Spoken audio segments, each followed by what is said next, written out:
इतना प्यार, इतना उत्साह, सच कहूं कुछ देर के लिए मैं भूल ही गया था कि मैं नीदरलैंड में हूं।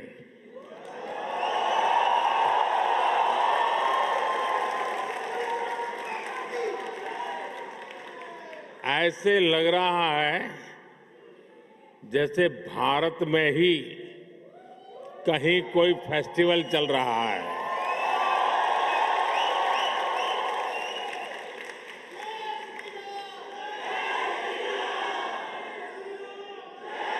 वैसे तो द हेग को दुनिया city of peace and justice के रूप में जानती है, लेकिन आज यहां जो माहौल है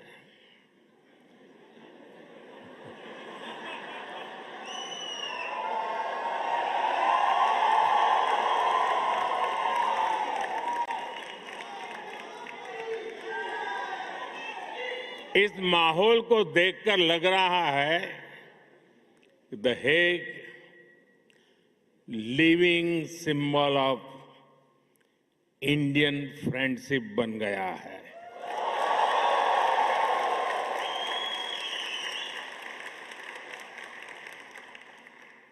ये दिखाता है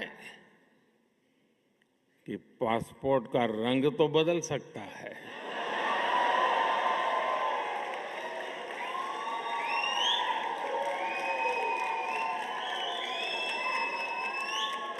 एड्रेस भी बदल सकता है,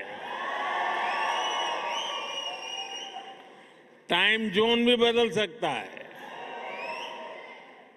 लेकिन मां भारती की संतानें कहीं भी रहें, ये गर्मजोशी, ये वाइब्रेंसी, लाइफ को सेलिब्रेट करने का जज्बा, ये हमारे हमेशा हमेशा हमारे साथ रहता है।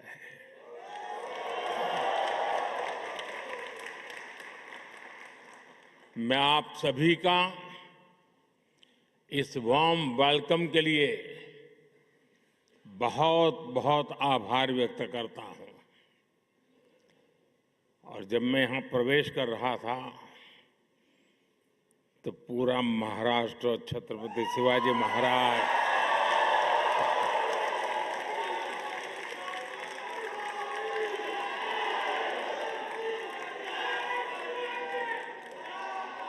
और मेरो प्यारो राजस्थान,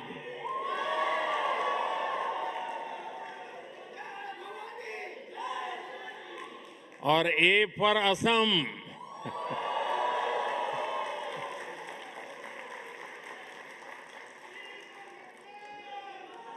साथियों, आप सभी से मुलाकात के बाद आज मुझे हिज मैजेस्टी द किंग और हर मैजेस्टी द क्वीन से मिलने का अवसर मिलेगा। इसके साथ ही प्रधानमंत्री राव यतेन से भी विस्तार से कई विषयों पर चर्चा होगी। बीते वर्षों में जब भी मेरी नीदरलैंड से, यहां के लीडर से बात हुई है, ये हमेशा भारतीय डायस्पोरा की बहुत प्रशंसा करते आए हैं।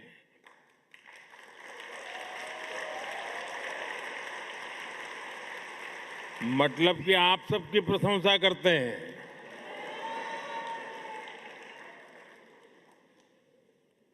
आप नीदरलैंड्स के समाज और यहां की इकोनॉमी में जो कंट्रीब्यूट कर रहे हैं, उस पर हर भारतवासी को गर्व है।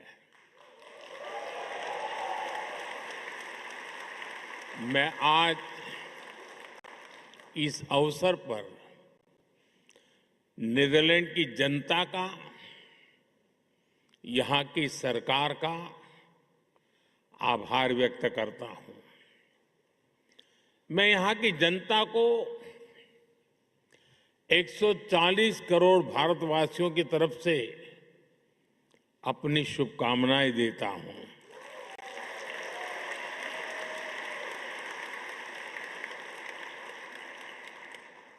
साथियों, मैं पहले भी नीदरलैंड आता रहा हूं। मेरे पुराने साथी महर्षि महेश योगी के सारे सदस्य यहां बैठे हैं।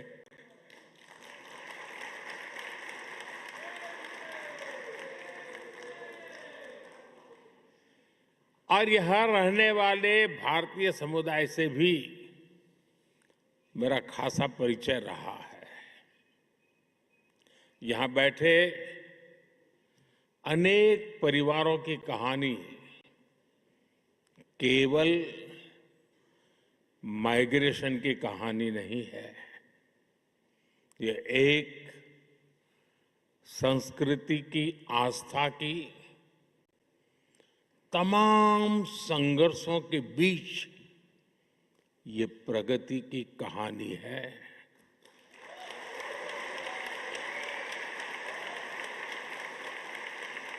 उस दौर में तब किसी ने सोचा भी नहीं था कि 2 महासागर पार करने के बाद भी भारतीयों की पहचान इतनी जीवंत रहेगी।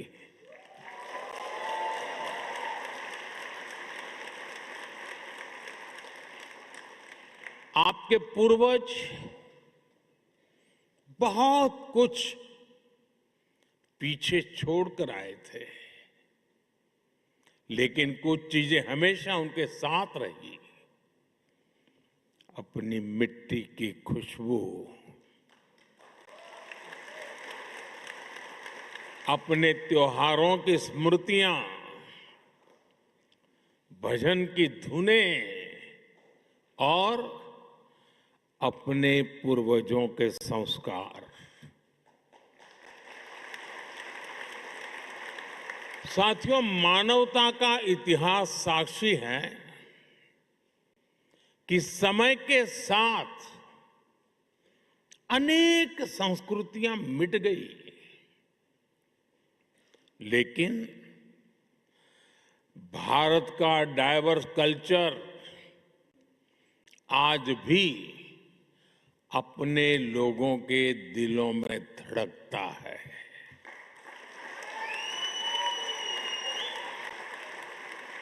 पीढ़ियां बदल गई, देश बदल गए, परिवेश बदल गए, लेकिन परिवार के संस्कार नहीं बदले,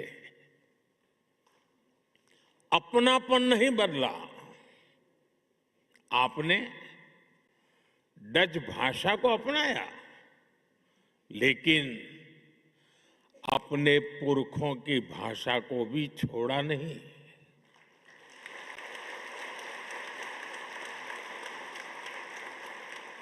हमारे कम्युनिटी रेडियो स्टेशंस यहां बहुत पॉपुलर है और इन स्टेशंस के माध्यम से भारत का संगीत और संस्कृति भी डच फैमिलीज तक पहुंच रहे हैं। द गांधी सेंटर हो या फिर अलग अलग शहरों के स्कूल, आप अपनी संस्कृति को भावी पीढ़ियों तक पहुंचा रहे हैं और ये बहुत ही सराहनीय है। आप सब अभिनंदन के अधिकारी हैं। साथियों, आज 16 मई है और ये दिन एक और वजह से बहुत विशेष है।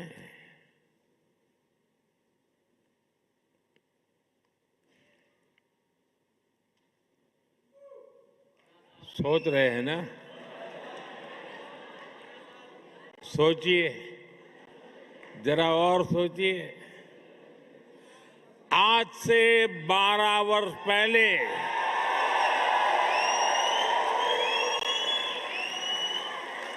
2014 में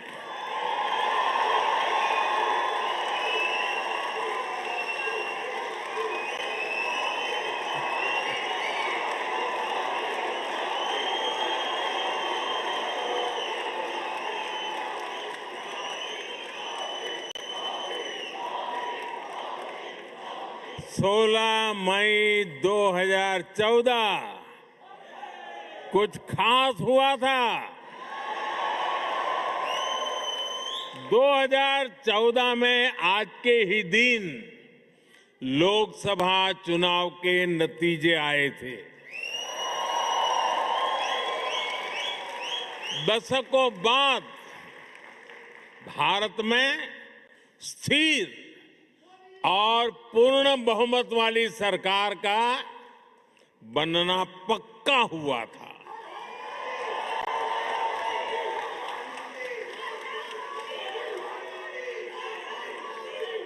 एक वो दिन था और एक आज का दिन है। कोटि कोटि भारतवासियों का विश्वास मुझे न रुकने देता है और न थकने देता है।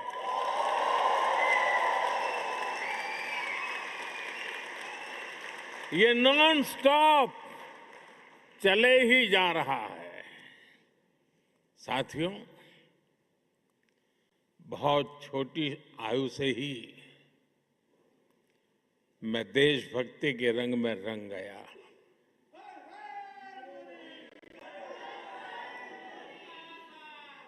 आप ही मेरा परिवार बन गया। स्व से समष्टि की ओर चल पड़ा। अहम से वयम का रास्ता चुन लिया।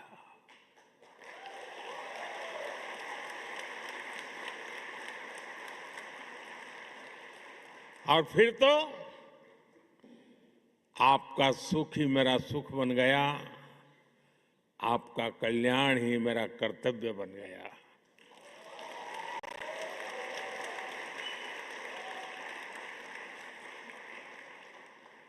और समर्पित भाव से आप सबके आशीर्वाद से कुछ न कुछ करता रहा। लेकिन जनता जनार्दन का इतना प्यार मिलेगा, ये तो कल्पना में भी नहीं था।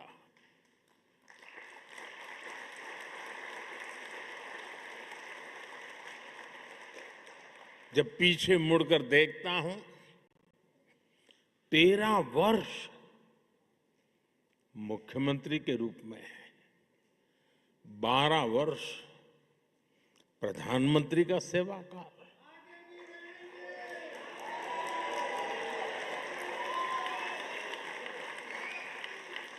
डेमोक्रेटिक वर्ल्ड में 25 वर्षों तक करोड़ों करोड़ वोटर्स का लगातार समर्थन, ये मेरे लिए बहुत ही बड़े सौभाग्य की बात है। मेरे लिए ये सिर्फ एक आंकड़ा नहीं है,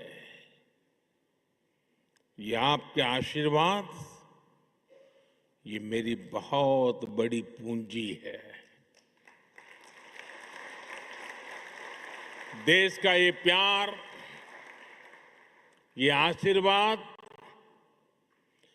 मुझे अपने जीवन का पल पल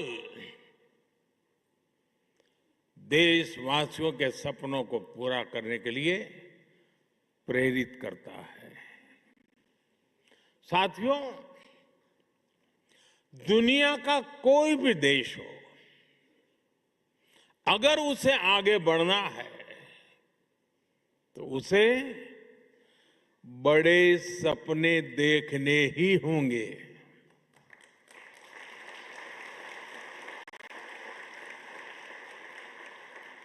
आज हमारा भारत भी बहुत बड़े सपने देख रहा है। आज देश कह रहा है, हमें सिर्फ ट्रांसफॉर्मेशन नहीं चाहिए, हमें बेस्ट चाहिए। क्या चाहिए?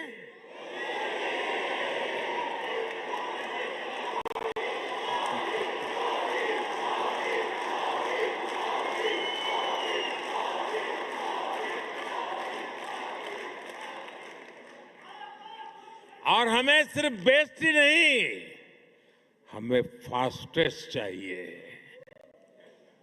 और इसलिए जब भारत में एस्पिरेशंस अनलिमिटेड है, तो एफर्ट्स भी लिमिटलेस हो रहे हैं। जैसे भारत के युवाओं का उदाहरण है, आज भारत का युवा आसमान छूना चाहता है, वो स्टार्टअप शुरू करना चाहता है, वो क्वालिटी प्रोडक्ट्स बनाना चाहता है, वो ड्रोन मैन्युफैक्चरिंग करना चाहता है, वो एआई और सेमीकंडक्टर की दुनिया में भारत को आगे ले जाना चाहता है।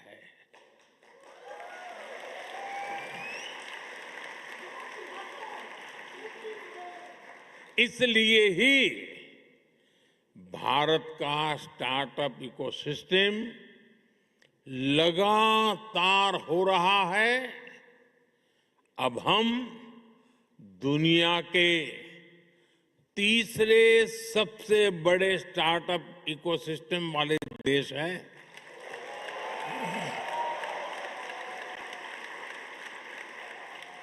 और साथियों, आज भारत की एस्पिरेशन सिर्फ अपनी सीमाओं तक नहीं है। भारत चाहता है वो ओलंपिक्स होस्ट करे, ग्लोबल मैन्युफैक्चरिंग हब बने, ग्रीन एनर्जी लीडर बने और दुनिया का ग्रोथ इंजन बने।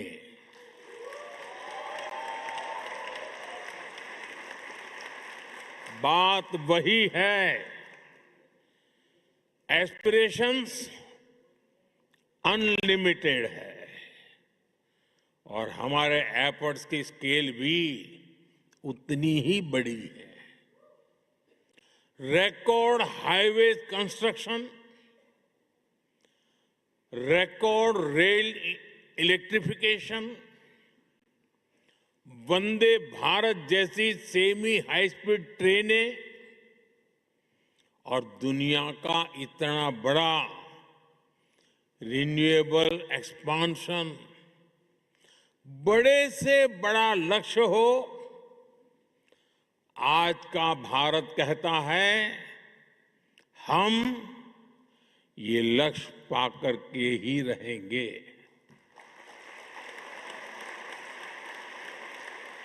और हम ये करके दिखा रहे हैं। साथियों, आज का भारत एक अभूतपूर्व परिवर्तन के दौर से गुजर रहा है।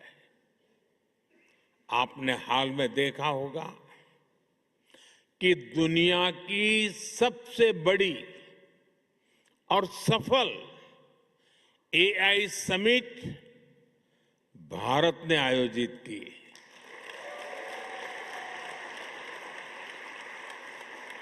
उससे पहले G20 की सफल समिट भी भारत ने आयोजित की थी।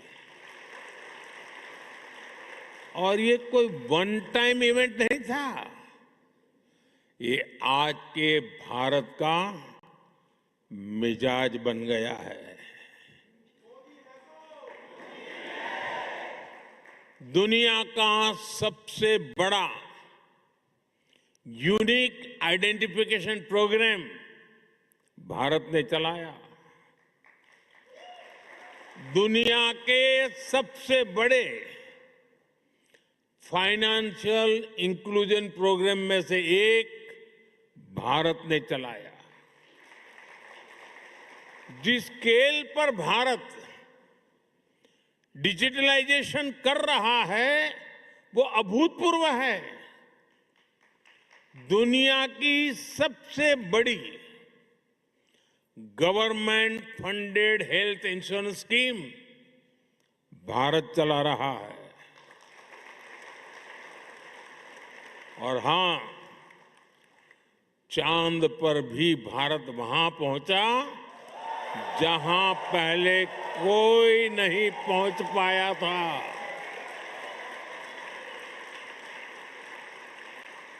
और न्यूक्लियर एनर्जी में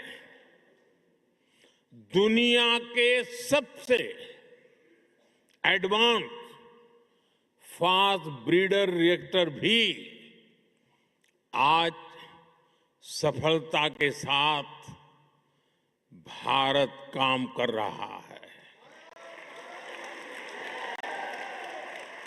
साथियों, भारत की जो ये स्केल है, ये हम इंफ्रास्ट्रक्चर निर्माण में भी देख रहे हैं। आज भारत में जो सोलर पार्क बन रहे हैं वो विश्व के सबसे बड़े पार्क में से एक है। सबसे ऊंची और सबसे लंबी टनल्स हो,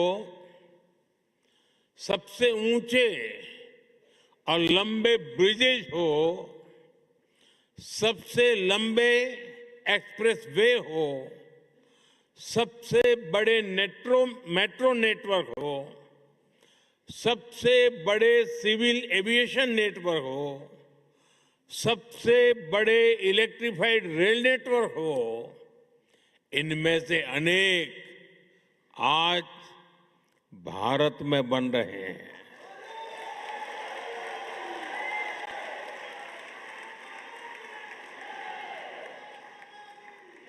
बीते सालों में भारत ने धरती से चंद्रमा की दूरी जितनी है, सुन लीजिए, धरती से चंद्रमा की जितनी दूरी है उससे भी 11 गुना 11 टाइम अधिक ऑप्टिकल फाइबर बिछाया है।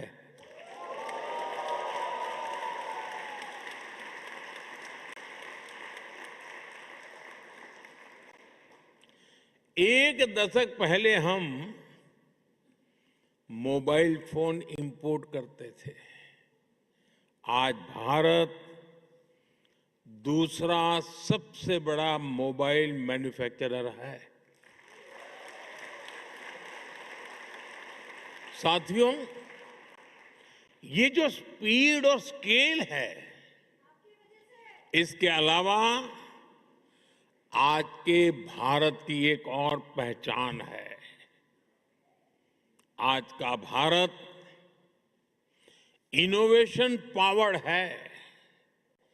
हमारे डिजिटल पब्लिक इंफ्रास्ट्रक्चर की चर्चा आज पूरी दुनिया में होती है। ये भारतीयों के इनोवेशन का बहुत बड़ा प्रमाण है। आज पैसा रखना है तो डिजिटल वॉलेट है, डॉक्यूमेंट रखने हैं तो डिजी लॉकर है, ट्रैवल करना है तो डिजी यात्रा है, हेल्थ केयर का लाभ लेना हो तो डिजिटल हेल्थ आईडी है। साथियों, आज भारत में हर महीने 20 बिलियन से ज्यादा यूपीआई ट्रांजैक्शन होते हैं। यानी पूरी दुनिया में हो रहे डिजिटल ट्रांजैक्शन में आधे से ज्यादा केवल भारत में हो रहे हैं।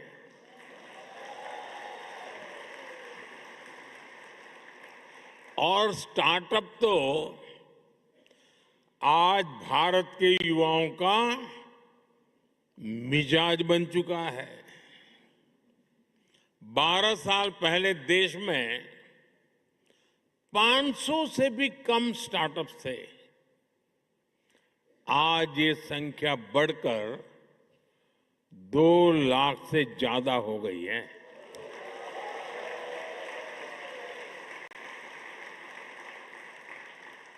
और स्टार्टअप की दुनिया में भी 2014 में भारत में सिर्फ 4 यूनिकॉर्न थे।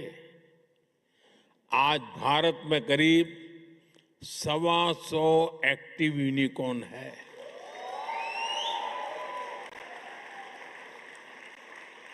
दो 2025 में ही करीब 44,000 और नए स्टार्टअप रजिस्टर हुए हैं।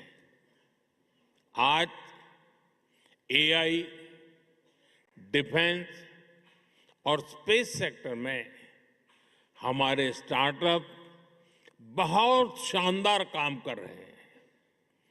समय के साथ रिसर्च और इनोवेशन का एक कल्चर और विराट होता जा रहा है।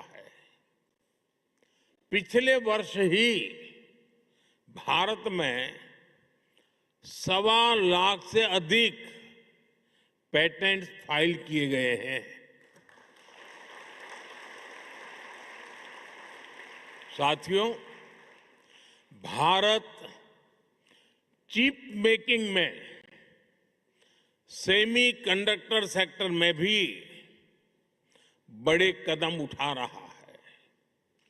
अभी भारत में 12 सेमीकंडक्टर प्लांट्स पर काम चल रहा है।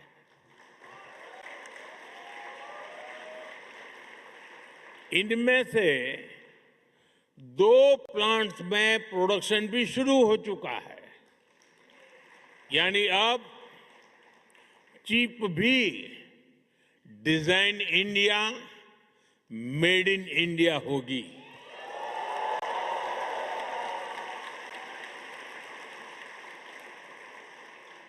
साथियों, भारत की ये एस्पिरेशन ड्रिवन जर्नी हमारी डेमोक्रेसी को भी सशक्त कर रही है। जब लोगों के सपने सच होते हैं तो लोकतंत्र पर उनका भरोसा भी मजबूत होता है। साथियों, मैं आपको हाल के विधानसभा चुनाव का उदाहरण देता हूं।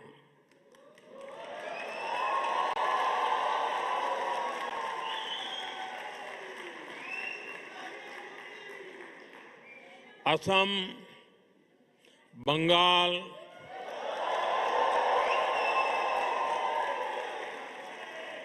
क्या झालमुड़ी यहां भी पहुंच गई?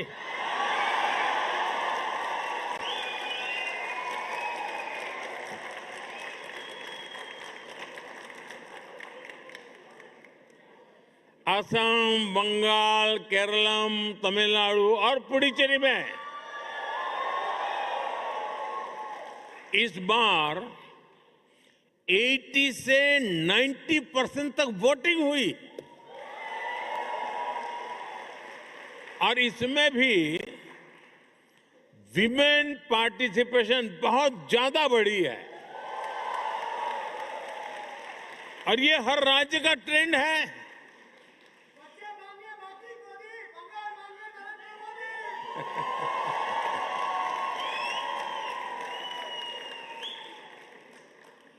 आज भारत में वोटर उत्साहित है, आप भी उत्साहित हैं।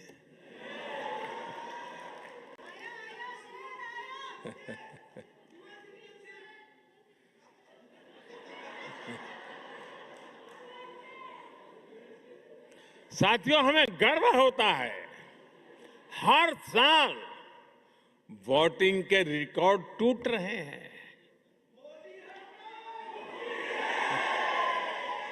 साथियों, भारत में 90 करोड़ से 90 करोड़ से अधिक वोटर रजिस्टर्ड हैं।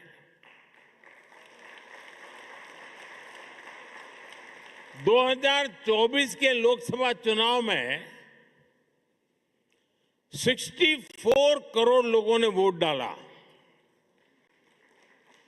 यानी यूरोपियन यूनियन की टोटल पॉपुलेशन से भी ज्यादा भारतीयों ने वोटिंग की।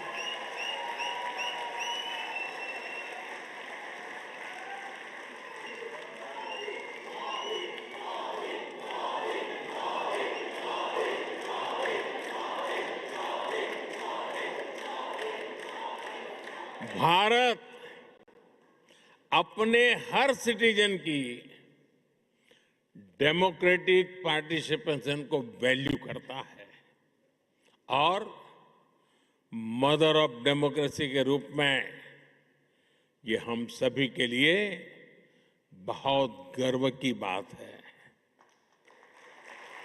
साथियों, भारत जब सफल होता है तो पूरी मानवता को उसका फायदा होता है, लेकिन आज मानवता के सामने अनेक बड़ी चुनौतियां भी है। आज की दुनिया किस तरह नई नई चुनौतियों से जूझ रही है। पहले कोरोना आया, फिर युद्ध होने शुरू हो गए और अब आज की एनर्जी क्राइसिस है। ये दशक दुनिया के लिए आपदाओं का दशक बन रहा है। हम सभी देख रहे हैं, अगर ये स्थितियां तेजी से नहीं बदली गई तो बीते अनेक दशकों की उपलब्धियों पर पानी फिर जाएगा। दुनिया की बहुत बड़ी आबादी फिर से गरीबी के दलदल में चली जाएगी। साथियों, ऐसी वैश्विक परिस्थितियों में आज दुनिया रेजिलिएंट सप्लाई चेन की बात कर रही है और तब भारत और नीदरलैंड मिलकर एक ट्रस्टेड, ट्रांसपेरेंट और फ्यूचर रेडी सप्लाई चेन बनाने में जुटे हैं।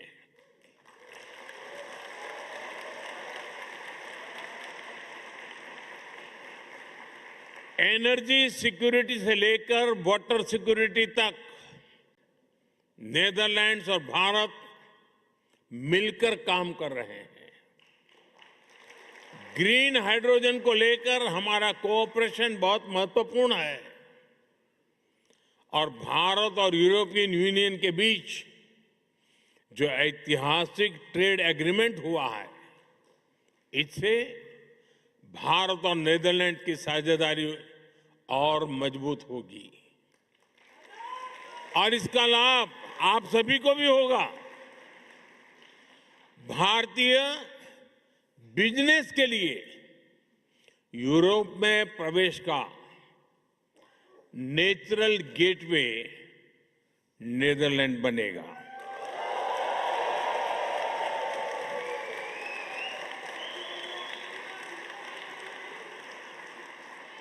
और इस जर्नी में हमारा डायस्पोरा ट्रस्टेड ब्रिज बन सकता है।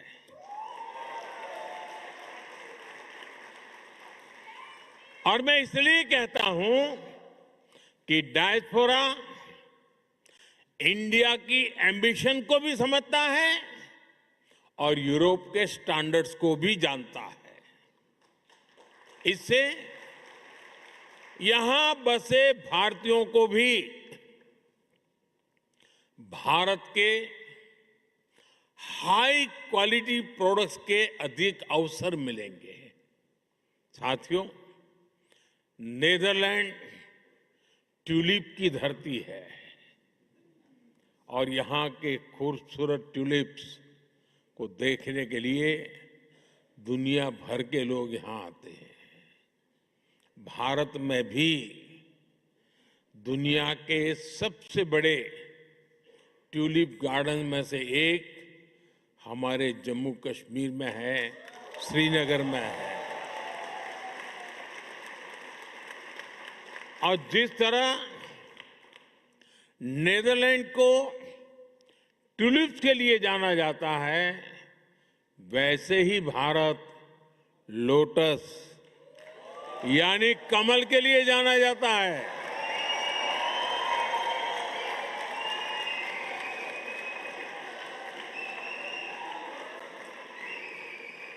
साथियों, ट्यूलिप और कमल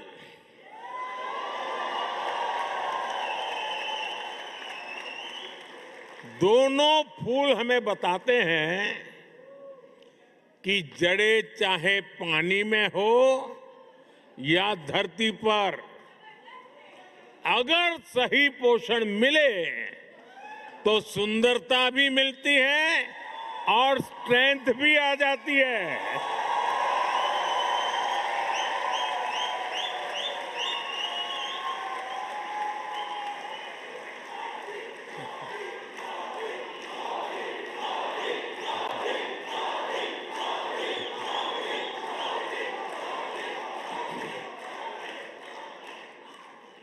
यही भारत और नेदरलैंड के बीच पार्टनरशिप का भी आधार है।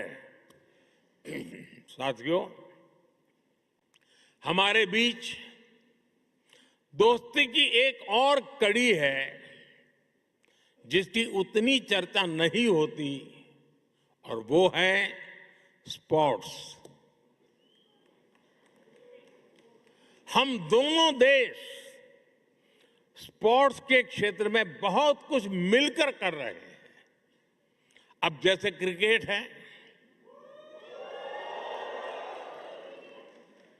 नेदरलैंड की क्रिकेट में भारतीय समुदाय का बहुत बड़ा योगदान है। अभी भारत में T20 वर्ल्ड कप हुआ, उसमें नेदरलैंड की टीम ने अच्छा प्रदर्शन किया। भारत वर्ल्ड कप चैंपियन है, लेकिन भारत की टीम को भी नेदरलैंड की टीम ने बहुत बड़ी टक्कर दी थी।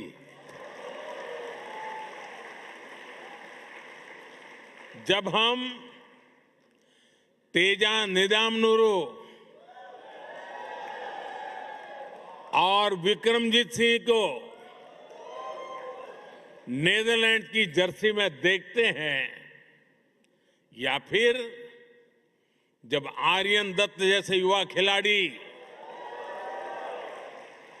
डच क्रिकेट के फ्यूचर में कंट्रीब्यूट करते हैं, तो हम सभी को बहुत अच्छा लगता है।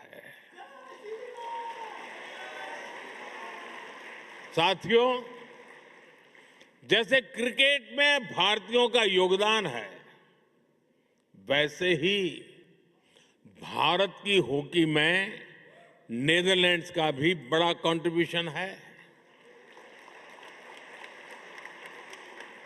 भारत की हॉकी को और अधिक निखारने में डच कोचेस की भी मेहनत रही है। हमारी विमेन हॉकी टीम बीते कुछ समय से शानदार परफॉर्मेंस कर रही है। इसमें कोच मरीन का अहम रोल है। और इस वर्ष तो हॉकी वर्ल्ड कप का होस्ट नेदरलैंड्स भी है, और आप सभी को भारत के मैच देखने तो जाना ही जाना है। ये बात पक्की है कि वर्ल्ड कप जो भी कोई जीते, लेकिन इतना पक्का है कि इस ओलंपिक में भारत और नीदरलैंड की दोस्ती जरूर जीतेगी।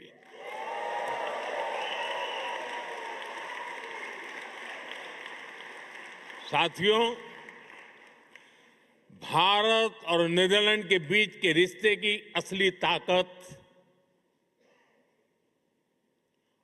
ताकत आप सभी हैं।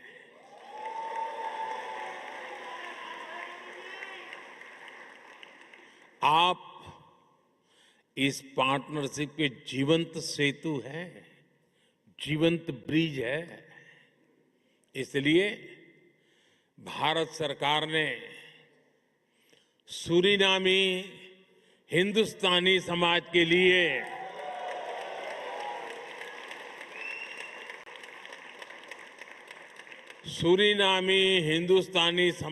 लिए OCI कार्ड की एलिजिबिलिटी चौथी पीढ़ी से बढ़ाकर छठी पीढ़ी तक कर दी है।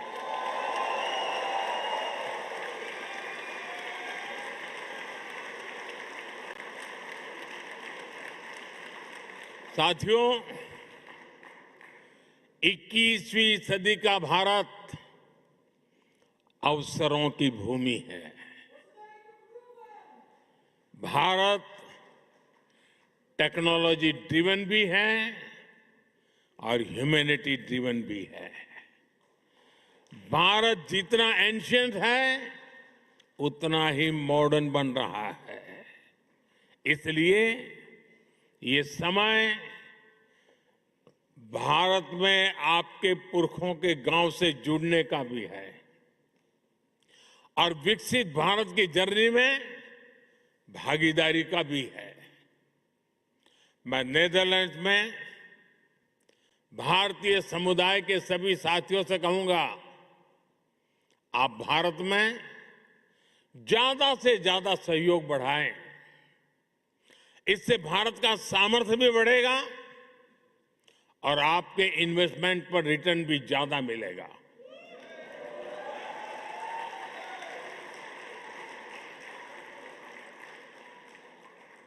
और ये मोदी की गारंटी है।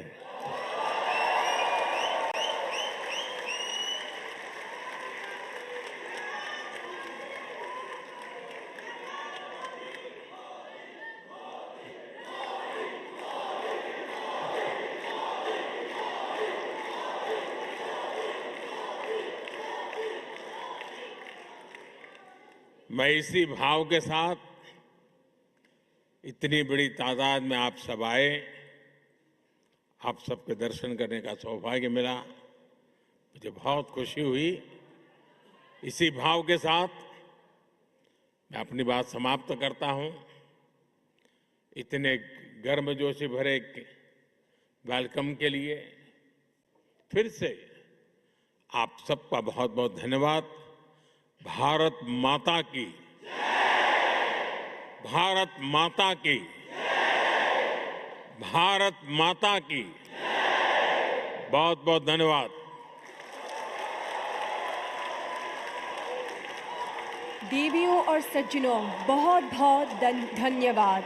कृपया हमसे सूचना मिलने तक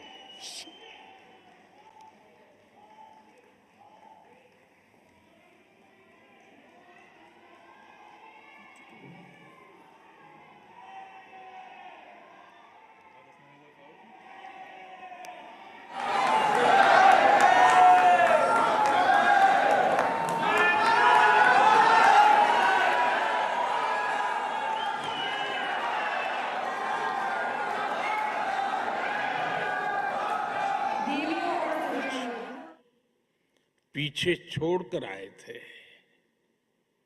लेकिन कुछ चीजें हमेशा उनके साथ रही। अपनी मिट्टी की खुशबू, अपने त्योहारों की स्मृतियां, भजन की धुनें और अपने